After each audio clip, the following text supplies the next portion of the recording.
Welcome, dear learners. Welcome to the lecture series on investment management.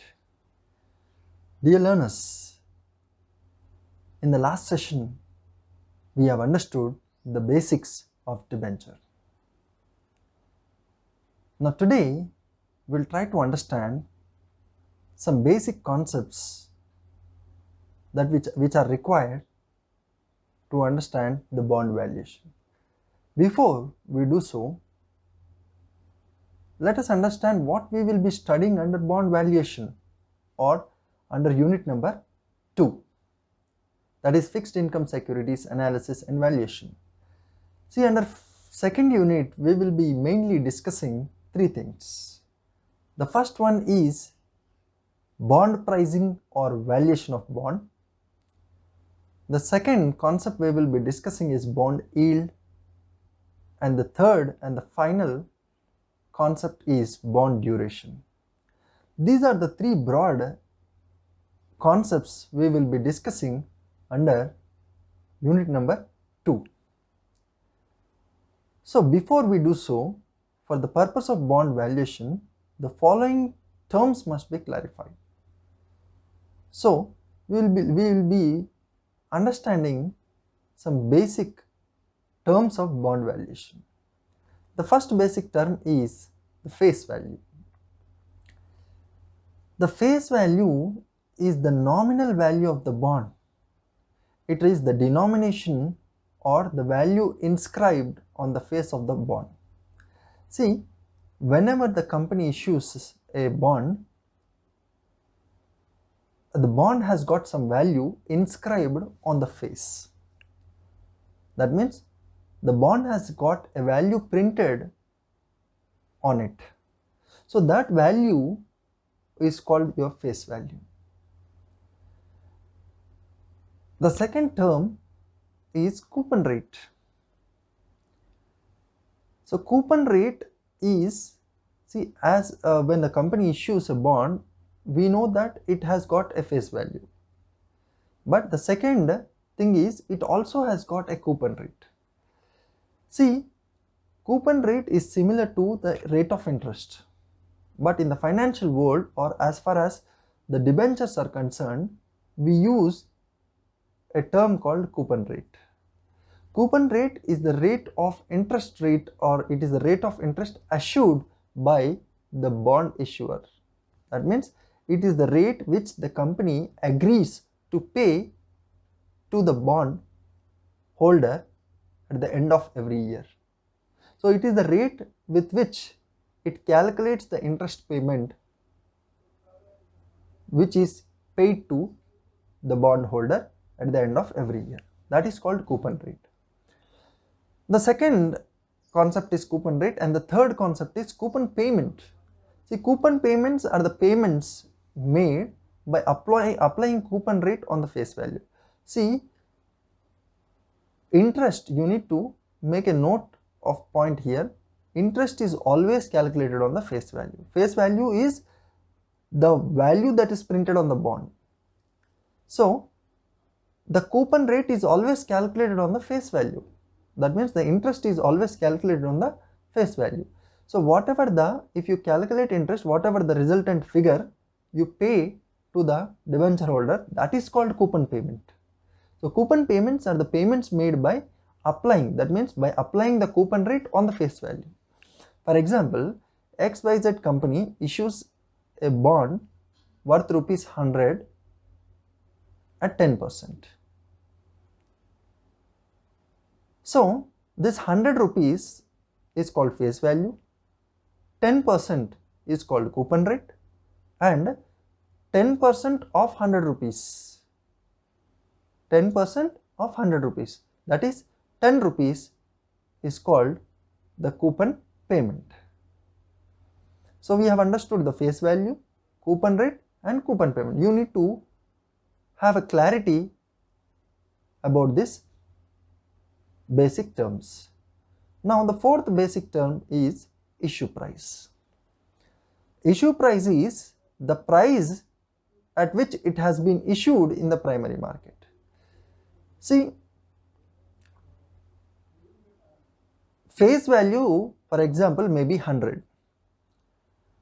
The company might offer this bond for rupees 110 or 100 or 90. See, issue price may be more than face value, equal to face value, or less than face value. That means the company need not sell its bond always at the price which is inscribed on the bond, that is face value. It may sell a value more than the face value, or a value which is less than the face value, or equal to face value. See, when the bond is issued at a price which is equal to face value, then it is said the bond is issued at par. When the bond is issued at a price which is more than the face value, we say the bond is issued at premium. And when the bond is issued at a price which is less than the face value, then we say the bond is issued at a discount. So issue price is the price at which the bond is issued in the primary market. I hope you are clear with these terms. The next term is market price.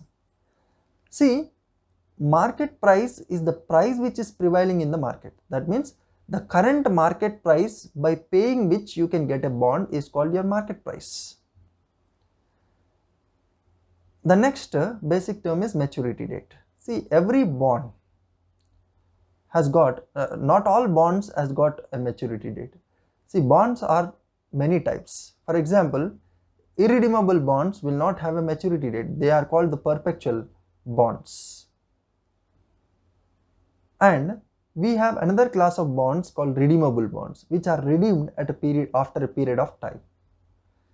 So generally, bonds has got a maturity date. That means a date after which the investor, the bondholder, surrenders the bond and takes the principal back. So the period after which the company is entitled to return back principal is called the maturity date. Sometimes the company may also offer a provision that after maturity date, the bonds can also be converted into equity. This provision sometimes the company is provided to the bondholders. It depends. The next concept is redemption price. See, redemption price is the price what you get on redeeming the bond. So it is the price payable by the issuer of the bond to the holder of the bond upon redemption of the bond or on the maturity of the bond. See, as face value, as issue price, what we have learned, issue price can be at premium, at par, at discount. In the same way, redemption price can also be at par. That means the bonds can be redeemed at par, which is equal to face value, at premium, which is more than face value, at discount, which is less than face value. But basically, redemption price is the price what you get or what amount of principal is paid back on the maturity date is called redemption price. The next concept is intrinsic value. Intrinsic value is the present value of future cash inflows that are receivable from the bond. See, intrinsic value can also be called as a true value. So, if you want to make a decision whether to purchase a bond or not, you will be calculating this intrinsic value to know whether to purchase the bond at the current market price or not, by seeing whether it is overvalued or undervalued, or overpriced or underpriced. Anyhow, we will be solving some problems on this intrinsic value. The last concept is bond indenture. Bond indenture is a contract between bond holders and bond issuers. Broadly, there are two parties. One who is issuing the bond, the other who is buying the bond. So it is the contract between these two parties by specifying certain rights and regulation to both the parties. Now these rights and regulations are associated with dividend policies, payment of interest rates, etc. Bond indenture consists of three parties. Basically there are broadly two parties, that is issuer and the purchaser or the party who is buying the bond.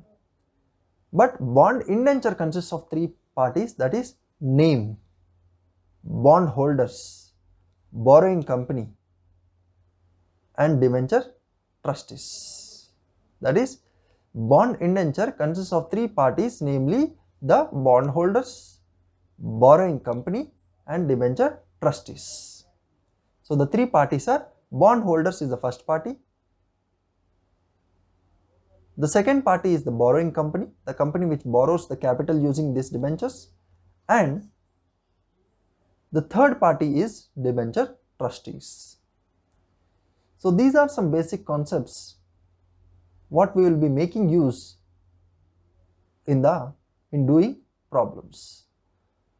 So I hope you have understood these basic terms. So without understanding these basic terms, it will lead to big confusion while we are solving some problems. So I request you to understand these basic terms priorly before understanding the problems. So that's all for today. We will come up with next session soon. Till then, good day.